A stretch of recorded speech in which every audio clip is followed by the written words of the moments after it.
Hi, I'm Morten Rung. Together with Virgill, I created this 4KB version of Minesweeper. I'm using an AI voice not because I'm shy, but to avoid editing out my hums and pauses. The inspiration for this 4KIB game is the old Microsoft Minesweeper. What pushed me to attempt a 4KIB game was Serato's remarkable 256-byte C64 Tetris game. I've made a few 4K intros before, so I thought creating a 4KIB game with OpenGL graphics and music would be an interesting challenge.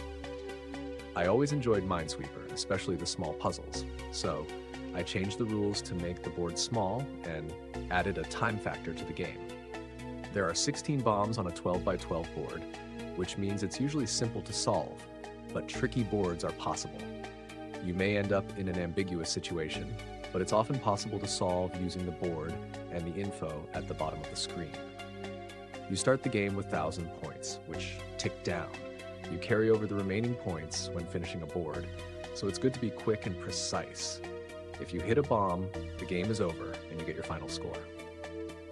When I started, I realized the x86 code would be bigger than for the other 4KB intros I had done.